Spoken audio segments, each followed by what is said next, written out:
Welcome, welcome, welcome. And yes, I'm still in my head, but it's not 2 days anyway. All right. Part three on babies in the spectrum and outside the spectrum. We were in the part where, like, if there are certain behaviors babies are engaging in, they continue to engage in them on how you respond to them, on what we have done from date. Oh, they're shrinking already. From what we have done from date one. So therefore, they continue to do it because they like the response they have gotten from the beginning. So, to continue, you have your child once again. I've seen like some parent, right, for kids that are in ABA. It is hard for some parents to back out. Once again, when we come over to your house, we're not here to hurt your child. We're gonna into that, and that's why during some sessions, parents are welcome. They need to be around. It all depends what stage your child's in. So you will see, like, the therapist will require, like, hey, you need to be in the session for this amount of hours, and or however time they comes per week or per day. No, per week. You will find the session, be like, hey, you know what, we need you in that session, we need you to be present in that time. So therefore, it's not only like us doing the work. Yes, we are teaching the child how to respond to certain situation, in certain case, to not engage in like negative behaviors, but also we have training for the parent as well, where the parent comes and be like, hey, yes, we know nobody's gonna teach, like, literally tell you, hey, this is how to what? This is how to parent. Then nobody's gonna do that. It's more like, hey, this is how to respond to certain cases. As a parent, I know it can be hard because the minute you hear the cry, once again, you can be a parent for, like, you have like 3 child, right? And this is your 4th round, and then you have all these behaviors you're dealing with. You're like, hold on, this is different. So when somebody comes over your house, they're not telling you that you've been doing something wrong. It's more like, hey, instead of doing this, try this. And for some parent, I have seen it. They are welcome to take the advice. They are welcome to also take the training. They do that. They're like, oh my goodness, thank you so much. Yeah, I have seen the patterns. It is just like, some of them are pretty much sincere about it. They're like, it's just hard for me to just sit there and hear them cry and not do anything about it. But I know it's for their own good. Therefore, I'm gonna try. And I have seen parents on the other way around, when they start crying and we're like, hey, don't move yet, don't do anything yet. Like, I know we're gonna look around, we're gonna check, they're okay. All we gotta do now is back out so that they do not see us reinforcing their behavior without really unintentionally. So for these of them that are just like looking, they get emotional and you can see that it hurts them. They start crying. Once again, you therapists out there, don't be rough on them. You gotta understand. Like, it's like, hey, you know what? I understand it is a hard decision. It is a hard process. Like, I myself, I'm not a parent yet. But I am very sensitive. In case you did not know that, I'm very sensitive. So I do understand. I do understand the process. And once again, I will like being around babies for the longest I can remember. So I know the process. I know it's hard. I know, like, I'm not gonna be insensitive about it. So for those of y'all that do not be insensitive, so understand that if the parent say, you know what, once again, so as a parent, don't hold back. If you cannot do it right now, that training is too hard. Say, you know what, I cannot bear the thought of just hearing my child cry right now. I'm gonna be in the other room. Or I know this is for their own good, so I cannot pick them up right now. I don't want to reinforce that, but I cannot do this right now. It's gonna take me a little while, and then you have to understand. I'm like, you know what? Thank you for communicating with me. Thank you for letting me know. I understand, and we are going to take it slow. That's okay. We can take it slow. It is okay. So, and that process, we are gonna get there together. Once again, it's more like in every training that we do, it's not only between the therapist and then the child. It's also after the therapist leave, because at the end of the day, the parents spend more time with the child instead of the therapist. So the parent have to apply these as well. Now, there are certain things we call a PEC book, PECS. Communicating, it's another way of communicating. What we do is that we teach the child, for those of them who does not speak yet, right? We like, hey, this is like a form of communicating. We have this here. If you want something, we teach them to, we have the exact icon, like most of the things that they usually ask, like milk or cheese or pizza or toys or hug or playground or anything like that, they like, you know, what your child needs, you create it. You don't have to wait for like the ABT to create that. You can actually do that too as well. Once you create it, you give it to them. Well, you teach them first. And let's say, for example, they're pointing to milk, right? They want milk. It's either they can sign it or they can't, or they just point fingers to it. Remember, any form of communication we get, we want to enforce that because we want them to know, hey, you can communicate. Once we get the communication from you, we're not going to ignore it. We are going to enforce that. But once we get the one that we actually wants to stick, to apply more, we are going to enforce that. It's going to be, the reinforcement is going to be better, greater than the other one, you know, kind of like that. So you teach them, yes, I can see you pointing to the milk. Now you got to be fast. Get the book, get the fingers, point to the book, you know, the milk icons. And then now when they point it, you prompt them their hand to take their icon and give it to you. And when they give it to you, turn it around and say, oh, milk. You guys, that whole process again. Milk. You want milk. And give it to them. And then you put it back. They give it to you. They hand it to you. It's more like an exchange, you know. They give it to you, prompt it, look at it, and be like, oh, milk. And then have them make ready and give it to them right away. So every time they want something, do that. And then they're going to get to a point where, like, the book, make sure the book's always available. In the beginning stage, some kids see it as a toy. Some kids, they don't care about it at all. But either way, you're just going to figure out yourself, whichever one you have. So yeah, they were going to be like, you know what? I know for the milk, I can do this. So next time I know I want milk, I'm like, you know what? I can point, but I know if I get the icon, I'm going to get what I want. I can just give it to mommy or daddy, whoever's available, and I'm going to do it. Excuse me, and then I'm gonna give it to them and they're gonna give it to me. Oh, excuse me. So that worked. And later on you're just gonna find out that, like, you know what, I don't even need the book no more. I know the words. And remember, every time they give it to you, every form of like way, since we want verbal, you always have to make sure you say the words multiple times and before you give them what they want, just so that they could hear it and then to feel the need to say it as well. Screens. Screen is bad. We all know that. Screens is actually, let me not say it like that. Screen can be bad, depending how you use it.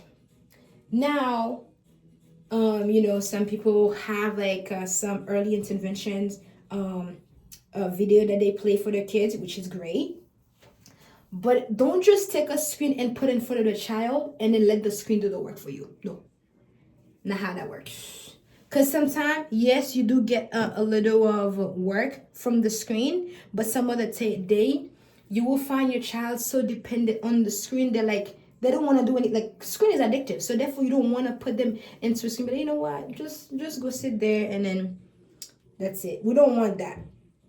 So once you have the screen, if you're going to have a screen, what I have done myself, what I have done, it's more like, okay, we're going to do something together. Babies love singing. Love songs. So if you're going to like play with them, right? Sing with them, have the sound. Make sure, you know what? It's better to have sounds instead of just visualizing it. And then rotate every now and then. Rotate. But don't just put the thing, you know what, watch the TV. Yes, they watch it. And then some baby, what I've seen, like they watch too much of like the screen period. They sing. They mimic everything they see in there. Like some of these little thingy cartoon period, you will see like how like they show you some kids have a little attitude or like whatever thing they do. And you're sitting there be like, where did my kid get that? Yeah, hello, the thing they be watching. So that's what I'm saying. Watch out on these ones. So once again, here's the benefits of the sounds and with no visual. You're doing them with your child. It's like, for example, which one do I have? Okay, my favorite. I was already doing yesterday. My favorite is this song, right? It's like walking, hop, hop, running, that one, right? So I let it play, but you cannot see it. So now you are following me. Whatever I do, you're doing it with me. And then for some kids, once you like, you know, teaching them, like, you know what, if you want something, you gotta like use your word for it. Now I do it also to adapt, so you're gonna find out like there are certain thing that your child like more than other things. So therefore, once you find them, you're like, you know what, I know you like this one, so therefore we are going to do this together. So once you find out what they like, you play it, you do the motion with them, and if there's sounds, there's singing, and then make sure you do sings the words with them. And as you're doing it, make sure they still like, you're gonna find the baby, they're like looking at you, they're like, whoa, that sounds nice, it sounds cool. Therefore, I'm gonna stare at you, and then some of them will like literally mimic you a bit, which is great. And that process of you doing the motions of like the words, make sure pronunciation is coming out perfectly. They can hear and understand you clearly. After you're done, they're gonna be like, hold on, are we done? I know I couldn't see anything, but like I like how it sounds. You're gonna be like, more. Yeah, that's another sound. You have it. Yes, you're doing it, but remember, you gotta use the words. More. I want more. More. Like this. You prompt them everything. Every time you're doing you're teaching them a different word, or you're giving them something, you gotta like prompt them and then say it as at the same time. If they give you the sign, they sign it, give it to them. And they even try to everything you get, reinforce it. Remember, once you get the one that's like, the greatest, the best, well, what a word. You reinforce that as well. So what am I missing? With that being said, the visualizing it, we have the TV every now and then. Don't do it every time. I'm really gonna say, I'm gonna even say, actually, avoid it as much as you can, because like if you put to a screen in front of them, they're gonna be like, hold on now, if I'm crying, I will get the screen. Therefore, anything they get, they will literally use it. Be like, you know what? I do this, I get this in return. Therefore, I'm gonna continue to do this. We don't want that. And then if you wanna engage, you like, you know what? We're gonna play, but I don't wanna just like literally let you have it. So we are going to do this together. As a parent, yeah, we do. I actually have like I've seen it and understand it. It's more like the parent wants a break, right? They want a break, so therefore they just take the screen, they take the tablet, they take the phone, they give to the child. They're like, you know what? I do get a break from doing that. Like, like this, I do get a break from them. So therefore, that's why I give it to them. But you should not rely on it where it's like, it gets to a point every time they cry, you give it to them. Every time they're like engaging in a type of behavior, you give it to them. When they're like, you know what? If I want the screen right now, I can just do this and I'm going to get it. No, You need to be like, you know what? I give you the screen today. Tomorrow's not gonna get it. And also, when they want something, you don't want to. It's not like every time you should give them something. That's the other part. As a parent, I think we know that already. But once again, for some of us, the minute they start crying, we just react. Don't do that. So it's not every time they ask you for something that you have to give it to them, because you don't want to teach the kid. What is it? Literally, at a young age, anything you want to teach your child, do it now, because it's gonna stay. It's gonna stick, literally. So if you teach them, you know what? Every time you ask me for something, right? You point to something. Like, for example, a kid that's always pointing to snack. They know what a snack shelf is. They are going to keep pointing. They're like, you know what? I want snack. I want this. I want that. They keep pointing, and then they're getting it every time. You gotta go be like, you know what, buddy? I know you want snack right now, but right now it's lunchtime. So yes, you are pointing, which is great, but I cannot reinforce that right now because we gotta eat. Now, they can either. We also have the first then statement that we do. Say, you know what? First, we can have lunch, then you can have a snack. First, we can go outside, then you can have a snack. But don't do it every time. Once again, any little thing can become, oh my goodness, this is how it's going to be in the real world. Remember, anything you do, anything you're teaching them, remember that it is not going to be like this in the real world. So whatever you're teaching them now is for now, and then make sure everything you're teaching them is applicable later in life as well. So yes, and sometimes they're like, you know what, I do want to reinforce that this is great, but also you've had too much snack for the day. Therefore, I will not give you this right now. Yes, you do that too, because once again, they're not always gonna get what they want. With that being said, you're gonna get kids that get mad. They're gonna throw a tantrum and everything like that. Remember, it is for their own good. So don't get mad. Don't feel pressure. Don't feel obviously. Oh, what is this? Do feel bad, but you need to be able to hold on, to stay firm. Be like, you know what? I'm sorry, sweetie, but I put my foot down, and you're not gonna get that right now. This is the way it is. Yeah. So, and then they understand, you know what? There's gonna be disappointment, and then some days are gonna be success. So yeah, I understand that some days are not like any other days. Yes, I am here right now, but I don't be getting whatever every day I want. So I've seen this a lot, guys. You're doing great, but once again, as a parent, if you're about to be a parent, if you're already a parent, remember, anything you want to teach your child at a young age, the sooner the better. Some people think that it is too early to start. It is not too early to start. The earlier the better, actually, because you start that. No, like according to according to studies as well. If you want to teach your kid a second language or third language, whichever one you got, at an earlier age is better to do. Like, for example, my niece, right? Adorable. And you're not gonna see her. You might know her already, but lovely. My niece, right? She's in a household where we speak English and Haitian Creole, and obviously we got French here and there. So when my mom's communicating with her, she goes, she responds because she knows, when you speak English to her, whatever you say, she respond because she understand. And then some other things that you're saying to her in Korean, like, hey, come here. Come help me with this. Oh my gosh, she's adorable. She will literally come help you. Or like, hey, can you put this in the trash for me? She will do it. Or if you say it in Haitian Creole as well, like, she will come to you. She will literally just do it for you, right? That means like she already have the language. She understand both languages pretty much. I mean, I've only heard her say English words, but she responds, like she like react to things that you say in both languages. Once again, if you want to start at the earlier age, try with your kids. You will see. It's not early for a timeout. I'm not gonna say the other word because if you're not Haitian, you will not know the other word. It's not early for that. But I myself would not really apply the other word, which is baton. But every now and then you might get a little backhand.